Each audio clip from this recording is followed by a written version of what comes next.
Let's talk now to Sam Mkokeli. He would have had the opportunity to work with Pravin Gordhan at the Department of Public Enterprises. You had that opportunity, Sam. Good evening to you and welcome to News at Prime.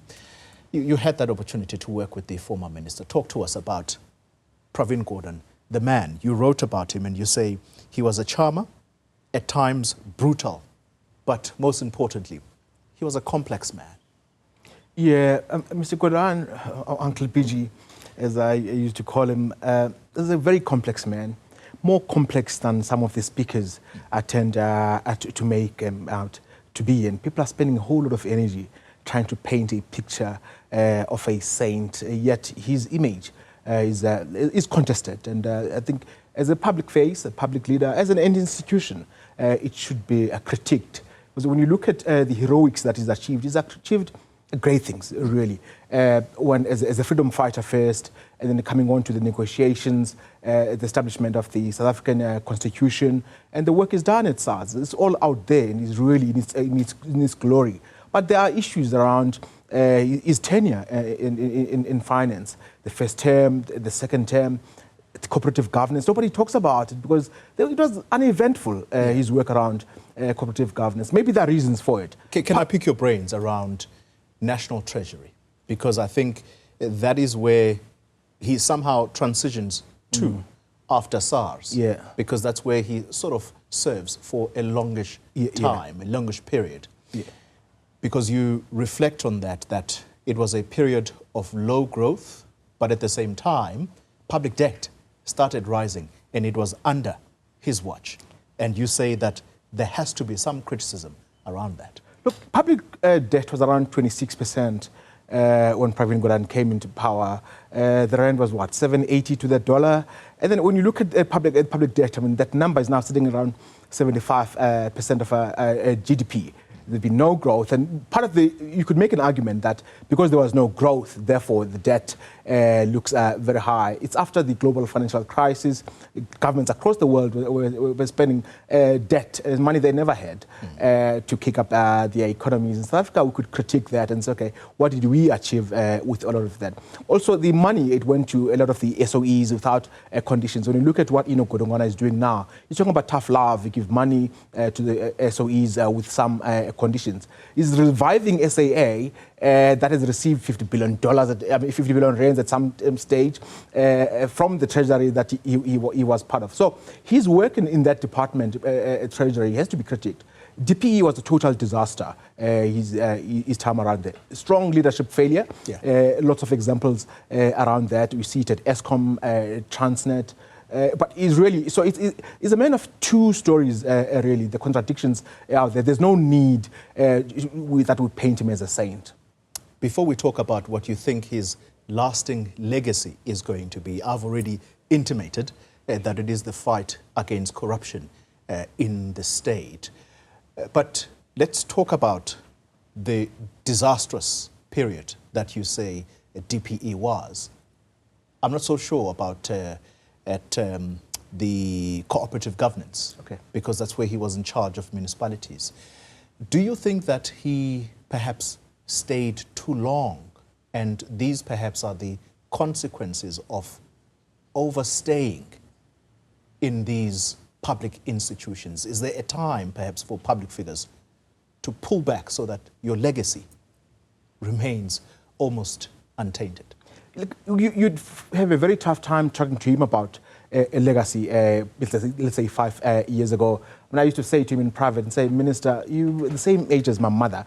I would never let my mother buy furniture at home without me worrying about the color and at an advanced age. And here you are, you're doing a great service. It's actually unfair to you that you having fought against apartheid and you've fought state capture and you've done SARS and all of that. Really, it's time to think about how you will go. And also I said to him, you'll be remembered as the minister under which stage 6 became the norm, that he would go back to the reasons for it. So you've got a good point there about overstaying your time really on the public stage. So his body moves to Durban on SAA. Today, I'm trying to book a flight to Durban for his funeral. SAA charges me 6,000 rands for a return flight to Durban. FlySafair charges me under 2,000 rands. Now, we're talking about his legacy. SAA is out there, it's flying, but at what cost? Yeah. Who flies SAA? It's the government. So a friend said, look, this is voodoo economics, where the government has to push its people who have to move around, to move to SAA, to keep SAA afloat. I mean, the SAA is still out there. It has been a disaster. His time on at Denel is a disaster. We carry on Transnet, Eskom. Eskom is reviving now after him, but I mean, he really struggled to build a department at DPE that is as good as the Treasury he took over. There is criticism, Sam Mkokeli, away from him being the public figure that he is. There is criticism as a person who actually had the opportunity to work very closely with him in a department. In fact, it's something that you write about yourself, and I want to read directly from what you have said. Gordhan was sensitive and complex, warm and charming at the same time. He was brutal against his political opponents and often demanding and crude to his political aides. Do you think that that is where some of the harsh criticism against him is, that he was almost unforgiving to those that worked around him? I mean, there was the moment that we cannot forget, Tom Moyane complaining bitterly that Pravin Gordhan wouldn't shake his hand. Explain that figure. Look, that relationship, the Tom Moyane one, is a unique one, really a complex one. For him to complain about somebody shaking a hand is kind of petty in the bigger scheme of what Tom Moyane is responsible for the destruction of SARS. So you could understand that. With Pravin's commitment, and somebody wrote that there were no half measures. So if he disliked what you were doing, he's not going to shake your hand. So it's only natural that he wouldn't shake Tom Moyane's hand. So he's complex, he's really charming, sweet, caring, brutal, demanding. I remember meeting him at the airport at 5 a.m. once, and he asked me to give him feedback on a report he had asked for the previous night at 9 p.m. And I said, hey, what do you think I found at the time? We laughed about it. And so we had that kind of relationship. But he was really demanding. He would call at midnight after a meeting, because he wasn't just sleeping. He would call quite early in the day. Yeah. He traveled to Cape Town and came back the very same day because he didn't want to waste public resources. When we traveled the country with him, we drove with him in one car with the aides all around him. So he was a very simple man in so many ways. You wouldn't find a story about Pravin Gordhan pledging money on cars, hotels. He really cared about the public in that very sense. But he made some mistakes. But look, he's a big man who was complex. It was an institution bigger than just the man Jamnanda's Pravin Gordhan himself. He became a statesman, an institution that he couldn't even live with it himself. Yeah. I remember him being so hard on the DA in Parliament once, and I said, Minister, the way you talk to the DA, you say they're illiterate and all, whilst they're criticizing you in SAA. You might well be right on the DA, but the people who are opposing SAA are not all illiterate.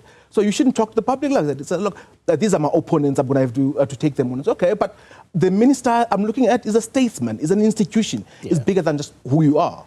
Finally, Sam, his lasting legacy, what do you think that is going to be? Look, commitment and being ready to fight for a principle, and being brave. He really was a brave leader. Not many people would have stood to Zuma in the manner that he did. But also the other question is, how long would the Zuma stint in power have lasted without Pravin Gordhan? I think Zuma would have gone on. Probably you wouldn't have had a Cyril Ramaphosa presidency. State capture wouldn't have been fought in the manner that it was actually blocked. Wouldn't have achieved those successes, ending up with the Zondo Commission. Will probably be still being run by Jacob Zuma and his people if it went for Pravin Gordhan. So the lasting legacy there is that he fought against corruption in the last years of his work in government. That stands out as a lasting legacy. Yeah, absolutely. Absolutely. Yeah.